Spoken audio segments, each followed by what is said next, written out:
Every year, another billion-dollar tech launch.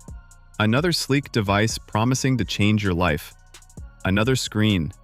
Another promise. Another upgrade cycle. But in 2025, something quieter happened.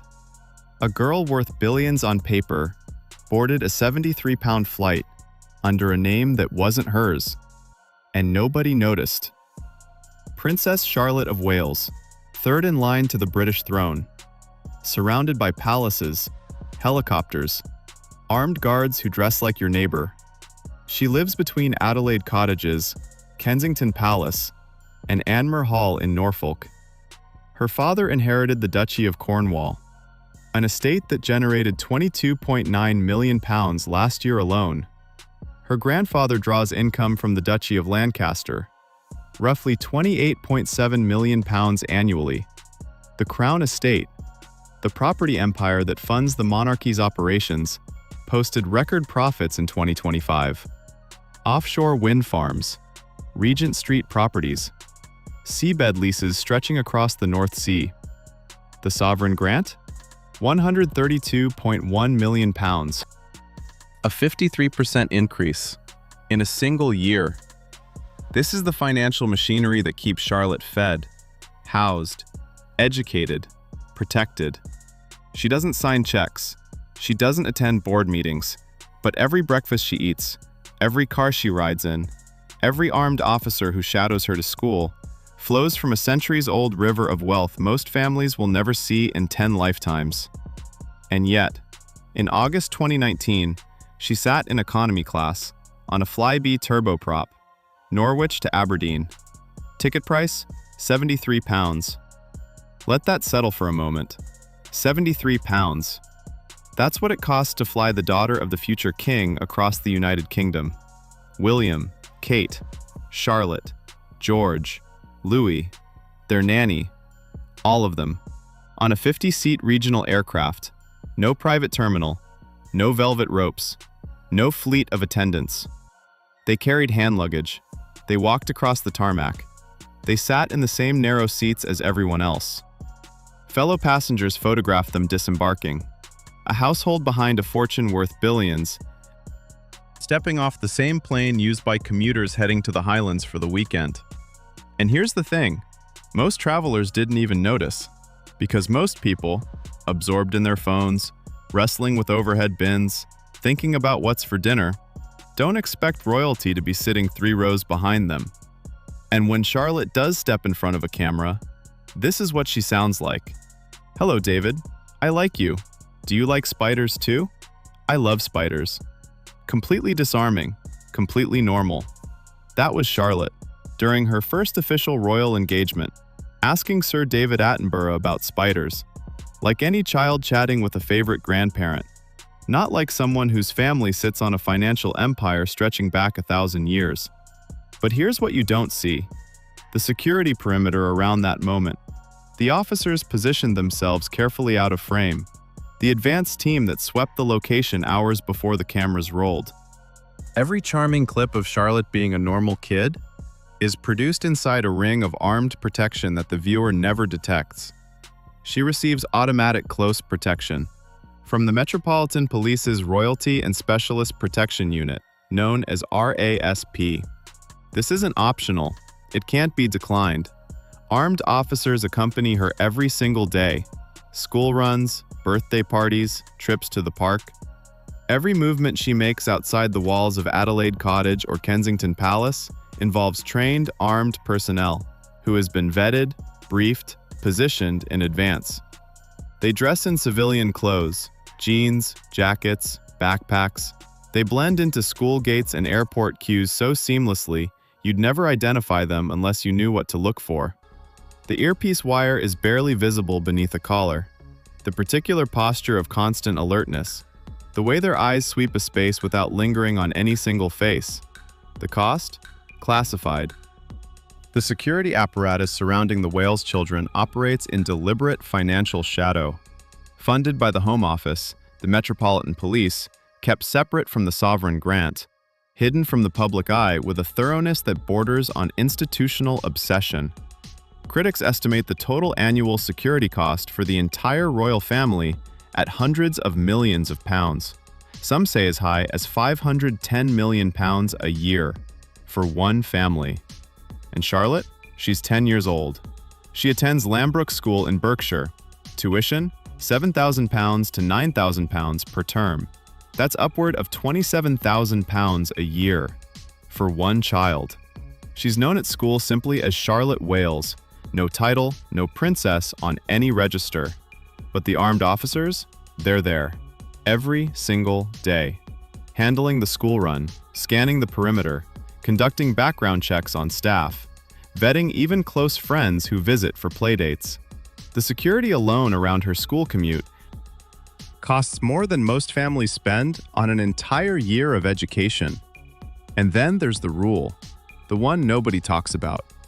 Direct heirs to the throne cannot fly on the same aircraft. It's unwritten, not codified in any act of parliament, not inscribed in any legal document, but it's observed with rigid, unyielding discipline. Because the British monarchy has survived for over 1,000 years, precisely because it plans for catastrophe before catastrophe arrives. The logic is blunt. If a plane carrying the King and the Prince of Wales crashes, the line of succession collapses into immediate constitutional chaos. The Crown, the multi-billion-pound estate it controls, the vast land holdings, the offshore wind revenues, the palaces and castles dot the English and Scottish landscapes. All of it would pass to someone potentially unprepared, untrained, unvetted. This isn't sentimentality. This is asset protection on a national scale. The kind of risk management that would make any investment bank nod in approval. And here's where it gets personal. On July 22, 2025, Prince George turned 12. From that birthday forward, advisors began pressing for George and William to fly separately. 2 crews of protection officers, 2 advance teams, 2 sets of ground transport, 2 separate itineraries. The cost of moving the Wales family, already substantial, effectively doubles. Charlotte sits in a distinctive position. She's third in line, behind William, behind George. The strictest version of the flying rule doesn't bind her yet. She can still fly with her parents, with George, with Louis. But the family dynamic shifts around her regardless.